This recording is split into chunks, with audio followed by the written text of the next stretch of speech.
Hi viewers, welcome to my channel Rajesh English club. Dear viewers, ఈరోజు మనం నేర్చుకోబోయేటువంటి 5 words తోటి నేను రెడీగా ఉన్నాను. మరి వీటి గురించి క్లియర్గా తెలుసుకుందాం. First word imprint. Imprint it is a verb. ఇది ఒక వర్బ్ అండి. ఏంటి దీని మీనింగ్ అంటే ముద్ర వేయడం. స్టాంప్ అనే సర్ఫేస్, ఒక సర్ఫేస్ పైన ఒక స్టాంప్ అనేటువంటిది, ఒక ముద్ర అనేటువంటిది వేయడంలో మనం ఇంప్రింట్ తోటి చెప్పొచ్చు. నెక్స్ట్ అదేవిధంగా ఒక్కొక్కసారి కొంతమంది వ్యక్తుల మాటలు, వాళ్ళ పరిచయాలు, సంఘటనలు మన మీద బలమైనటువంటి ముద్ర వేస్తాయి కదా. సో అప్పుడు కూడా మనము ఇంప్రింట్ని యూజ్ చేయొచ్చు. మరి ఎగ్జాంపుల్ సెంటెన్సెస్ చూద్దాం. Tyre marks were imprinted in the snow. ఆ స్నోలో, ఆ మంచులో టైర్ మార్క్స్ అనేటువంటివి ముద్ర పడిపోయాయి. వాటి యొక్క స్టాంప్ అనేటువంటిది, ఆ ముద్ర అనేటువంటిది పడింది అనేటువంటిది మనం చెప్తున్నాం. నెక్స్ట్ సెకండ్ ఎగ్జాంపుల్ చూడండి. He repeated the names. అతను నేమ్స్ని రిపీట్ చేస్తూ ఉన్నాడంట. As if to imprint them in his mind. అతని మైండ్లో అవి ముద్రించుకొని పోయేలాగా వాటిని అతను రిసైట్ చేస్తూ ఉన్నాడు, రిపీట్ చేస్తూ ఉన్నాడు అనేటువంటి దీని meaning. Next second word GAIL.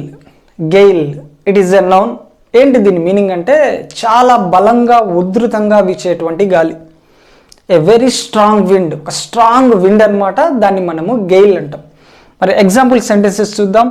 Hundreds of old trees. వందల కొద్ది. సో ఓల్డ్ ట్రీస్ అనేటువంటివి వర్ blown down in the గెయిల్స్.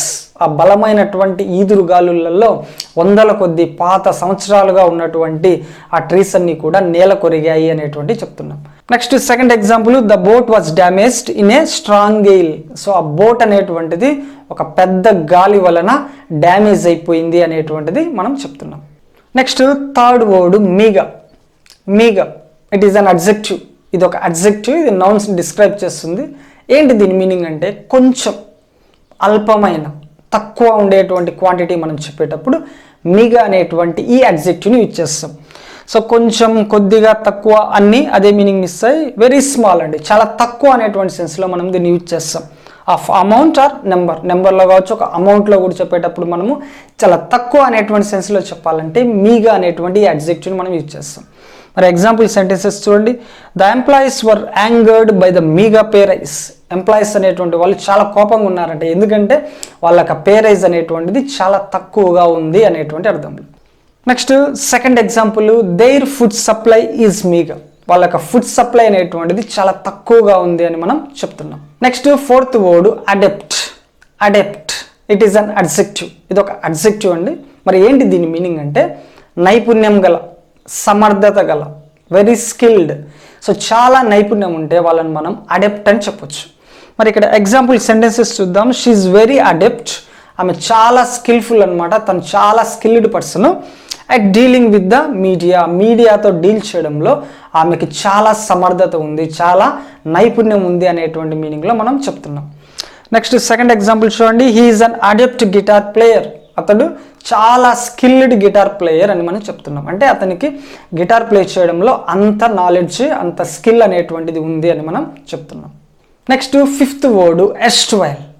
ఎస్ట్వైల్ this is an adjective. ఇది ఒక అడ్జెక్టివ్ అండి. అంటే నౌన్స్ను కావచ్చు, ప్రొనౌన్స్ను కావచ్చు, డిస్క్రైబ్ చేయడానికి యూజ్ చేస్తాం.